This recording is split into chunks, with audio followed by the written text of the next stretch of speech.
खासकर आदिवासी मूलवासी मंच के जितने भी सदस्य हैं, और मैं धन्यवाद देता हूं सूरज टोप्पो जी को जिन्होंने यहाँ पे बुलाया, इतना अच्छा माहौल दिया। तो इसलिए मैं आप लोगों को बोल रहा हूं, आई लव यू। अच्छा, आप लोग कितना प्यार करते हैं, थोड़ा लाइट जलाएंगे मोबाइल का। देखिए क्या बात है, क्या बात है, देखिए कितना जल गया, लग रहा दीपावली हो रहा है। देखिए, अरे क्या बात है, धन्यवाद। कैमरा घुमाइए उधर, देखिए कितना अच्छा लग रहा है। तो रेडी है?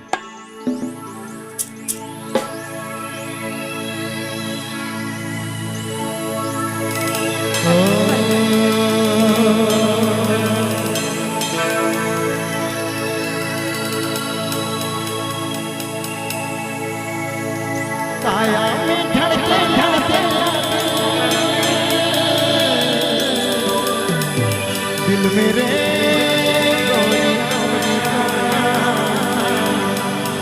दिखला है तोरे।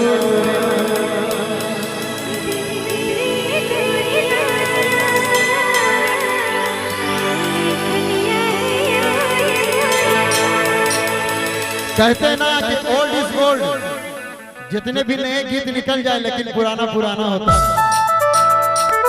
ताली के साथ।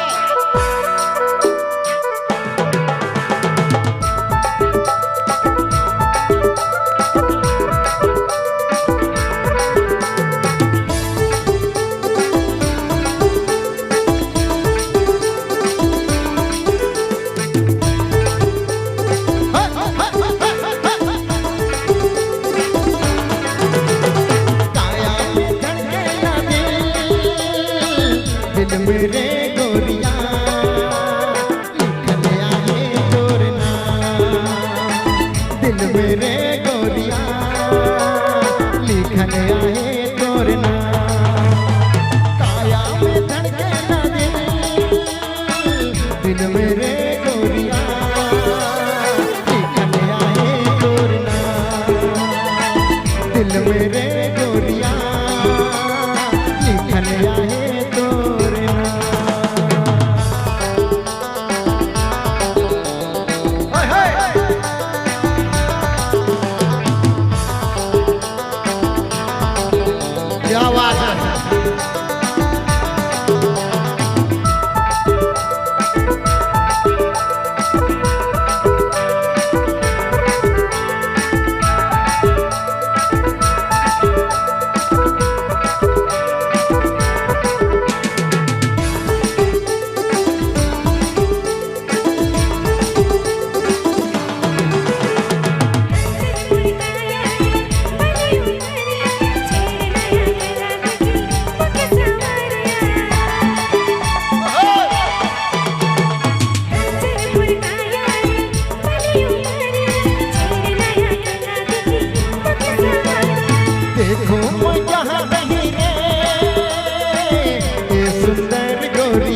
है तोरना।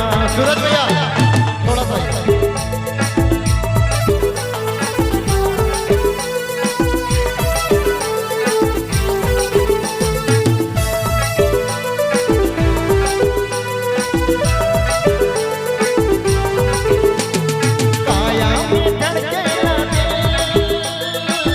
दिल मेरे गोरिया लिखलिया है तोरना। दिल मेरे गोरिया लिखलिया है तोरना।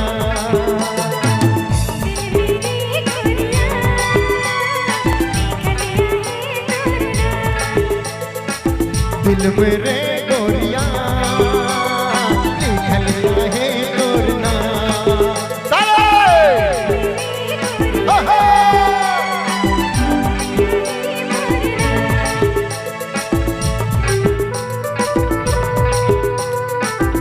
क्या बात।